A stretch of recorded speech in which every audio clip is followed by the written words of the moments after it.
ప్రభుత్వం రైతుల మేలు కోసం ధరణి పోర్టల్ ద్వారా అవినీతికి ఆస్కారం లేని మధ్యవర్తిత్వం లేని రిజిస్ట్రేషన్ మ్యూటేషన్ పనులను నిర్వహిస్తుంది. అంతర్గం ఎంఆర్ఓ బండి ప్రకాష్ అన్నారు. గత నెల 29న రాష్ట్ర ముఖ్యమంత్రి కల్వకుంట్ల చంద్రశేఖరరావు ప్రారంభించిన ధరణి పోర్టల్ నేటి నుండి మండలంలో రిజిస్ట్రేషన్ల ప్రక్రియ అధికారికంగా ప్రారంభించారు. రైతులకి రిజిస్ట్రేషన్ నిర్వహించి సంబంధిత పత్రాలను అందజేశారు. ఈ సందర్భంగా ఆయన మాట్లాడుతూ పట్టాదారు పాసు పుస్తకాలున్న రైతులకు ఇప్పటికే ధరణి పోర్టల్ నిక్షిప్తం చేయడం జరిగిందని, ఇప్పటి నుండి కొనుగోలు చేసే రైతులు ముందుగా ధరణి పోర్టల్ సిటిజన్ స్క్వాడ్లో లాగిన్ అయ్యి స్లాట్ బుక్ చేసుకుని వారి పాస్బుక్, ఆధార్ కార్డు తదితర వివరాలకు అమ్మకందారు సంబంధించిన పాస్బుక్ ఇతర వివరాలను తీసుకొని కార్యాలయానికి వస్తే వివరాలను పరిశీలించి వెంటనే రిజిస్ట్రేషన్ చేస్తామని, అవినీతికి ఆస్కారం లేని రైతులకు మేలు చేసే ధరణి పోర్టల్ సేవలను వినియోగించుకోవాలని ఈ సందర్భంగా ఆయన కోరారు. కేవలం వ్యవసాయ భూములకు సంబంధించి మాత్రమే రిజిస్ట్రేషన్ పనులు నిర్వహిస్తున్నట్లు ఆయన తెలిపారు.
శ్రీనివాస్ ఒకటి, రాజేశ్వర్ ఒకటి, ఇంకా పాస్బుక్ ప్రింట్ తీసేటప్పుడు పిలుస్తా.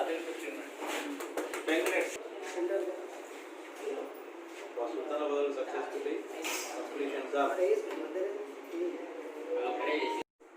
అందరికీ నమస్కారం. నేను అంతర్గం తహసీల్దార్ బండి ప్రకాష్. మన గౌరవ ముఖ్యమంత్రి గారు వారు మొన్న 29వ తేదీ నాడు మధ్యాహ్నం 12:30 గంటలకు ధరణి పోర్టల్ని అధికారికంగా లాంఛనంగా ప్రారంభించారు.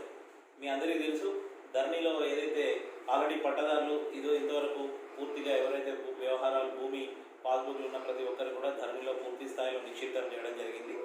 దాన్ని బట్టి ఎవరైనా కొనుగోలుదారు కానీ అమ్మకందారు కానీ కొనుగోలు ఎవరైనా చేయాలనుకుంటే సిటిజన్ స్లాట్ ధరణి వెబ్సైట్లోకి వెళ్ళి సిటిజన్ స్లాట్ బుక్ చేసుకోవాల్సి ఉంటుంది. అందులో వారికి కావాల్సిన ఏంటి, కొనుగోలుదారు యొక్క పట్టదారు పాస్బుక్, వాళ్ళ వివరాలు, ఆధార్ కార్డు, అలాగే అమ్మేవారి యొక్క పాస్బుక్, తర్వాత వారి ఆధార్ కార్డు, వారి వివరాలు, తర్వాత విట్నెస్ ఇద్దరు వారి వివరాలు, వీటన్నింటినీ సిటిజన్ స్లాట్లో ఫస్ట్ ఒక లాగిన్ ఎంట్రీ చేస్తే ఓటీపీ వస్తుంది. ఆ ఓటీపీ ద్వారా తను వాళ్ళ సిటిజన్ లాగిన్లోకి ఎంటర్ అయ్యి తను ఇంట్లో కూడా కూర్చుని చేసుకోవచ్చు. చాలా అద్భుతమైన ఈ మంచి ధరణి పోర్టల్ యొక్క లాంచింగ్ చేయడం నిజంగా రైతులకు ఇది ఒక అదృష్టంగా భావించాలి.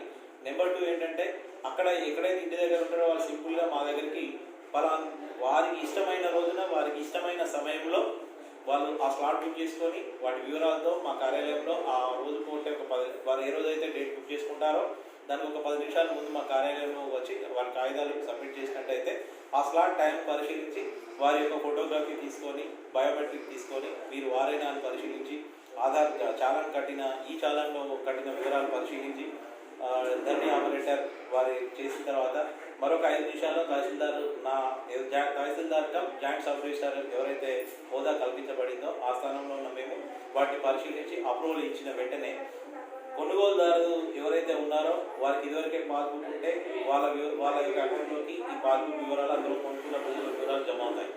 ఎవరైతే అమ్మకమైన ఉన్న వ్యక్తి ఉన్నాడో అమ్మిన వ్యక్తులకు వెళ్ళి అది ఆటోమేటిక్గా మైనస్ అవుతుంది. ఇది ఒక అద్భుతమైన ఒక దశ. తర్వాత వెంటనే పట్టా యొక్క మార్పిడి వివరాలు అప్పటికే మారిపోతాయి. వెంటనే పట్టాదారు ఒకవేళ పాస్బుక్ నాకు ఇదివరకే లేదు అని కనుక అనుకుంటే కొత్త పాస్బుక్కి అందులో మేము మార్క్ చేయడం జరుగుతుంది. దాన్ని నేరుగా అక్కడ నుండే ప్రింటింగ్ ప్రెస్ నుండి వారి ఇంటికి రిజిస్టర్డ్ పోస్ట్ ద్వారా పంపించబడుతుంది. అప్పటికప్పుడే ఈ పాస్బుక్ ఒక పేపర్ ప్రింట్ తీసి మేము మీ పేరు మీద మారింది అన్నట్టుగా వారికి మా సంతకంతో యుక్తంగా వారికి ఇవ్వడం జరుగుతుంది.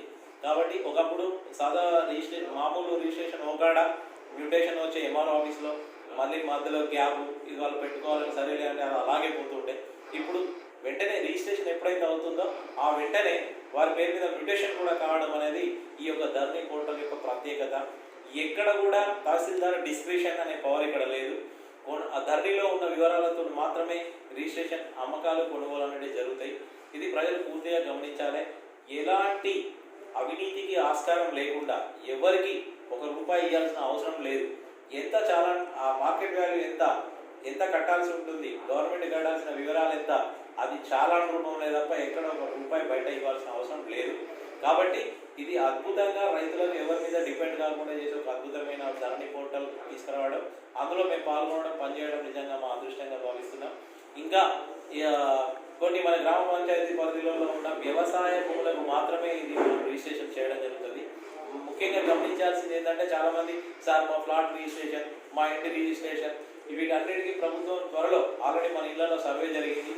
నాలా అంటే నాన్ అగ్రికల్చర్ ల్యాండ్ ప్రాపర్టీస్ ఏవైతే ఉన్నాయో వాటిని ఎంపీడీఓ వారి ఆధ్వర్యంలో సర్వే జరగడం జరిగింది. వాటన్నింటినీ ధరణి పోర్టల్ లింక్ చేసి వాటి మీద కూడా త్వరలో గౌరవ సీఎం గారు ప్లాన్ చేస్తున్నారు. అతి త్వరలో అది కూడా ప్రారంభమవుతుంది. కానీ అది ఒరిజినల్ రిజిస్టర్స్ అవి ఎక్కడ అనేది మళ్ళీ ప్రభుత్వం నిర్ణయిస్తుంది. మనకు ఇంతకుముందు ఎక్కడైతే సబ్ రిజిస్టార్ కార్యాలయాలు ఒరిజినల్గా ఉన్నాయో అక్కడ, అంటే తహసీల్దార్కు సంబంధం లేకుండా ఉన్న సబ్ రిజిస్టార్ కార్యాలయాలు ఉన్నాయో అక్కడ వాటిని రిజిస్ట్రేషన్ చేయడం జరుగుతుంది. ఇది ప్రత్యేకంగా ఈ ప్లాట్స్ వ్యవసాయేతర భూములు ఉన్న వాళ్ళు గమనించాల్సిందిగా విజ్ఞప్తి చేస్తున్నాం. ఈరోజు ధరణి పోర్టల్ 2 లాంచింగ్ ఈరోజు ఓపెన్ అయిన కారణంలో ఈరోజు 3 సేవ్ లీడ్స్ డాక్యుమెంట్స్ చేయడం జరిగింది. చాలా సులభంగా జస్ట్ 10 మినిట్స్లో ఆ పట్టదారు పేరు మీద మైనస్ అయ్యి కొత్త కొనుగోలుదారులు జరిగిన పేర్ల మీద జరగడం జరిగింది. ఆయనకి ఎంత ఉంది, ఎంత మైనస్ అయింది, ఈయన కొత్త కొనుక్కునే ఆయనకి ఇదివరకు ఎంత ఉంది, ఇప్పుడు ఎంత అయింది, చాలా క్లియర్గా పారదర్శకంగా కనబడుతున్న మనకు ఎక్కడుండైనా చూసుకునే వెంటనే ఒకవేళ మనకు తెలియకుండా జరిగినా కూడా మీకు మెసేజ్ వస్తుంది మీ సెల్ నెంబర్కి. కాబట్టి బయోమెట్రిక్ ఇక్కడ చాలా ఇంపార్టెంట్. ఈ బయోమెట్రిక్ థంబ్ ఇంప్రెషన్ ఎవరికి ఉండదు. ఆ కన్సర్న్ బయోమెట్రిక్ పెడితే తప్ప ఇంకొకరు దాన్ని ఓపెన్ చేయడానికి కానీ ఇంకొకరు మీ భూమిని అమ్మడానికి కానీ వీలేదు. ఎవరైతే పట్టాదారు ఉన్నాడో ఆయన వచ్చి బయోమెట్రిక్ పెడితేనే తప్ప ఈ సేల్స్ అనేవి జరగవు. కాబట్టి ఎక్కడ కూడా రైతు నింపాదిగా ప్రశాంతంగా నా భూమికి ఎలాంటి సమస్య లేదని హాయిగా ఉండే అద్భుతమైన ఈ యొక్క కార్యక్రమాన్ని నిర్వహించడం, అందులో మేము పార్టిసిపేట్ చేయడం మాకు నిజంగా మళ్ళీ తహసీల్దార్ జాయింట్ సబ్ రిజిస్ట్రార్ అనే హోదాను కల్పించి కొత్తగా ప్రజల సేవ చేసే భాగ్యాన్ని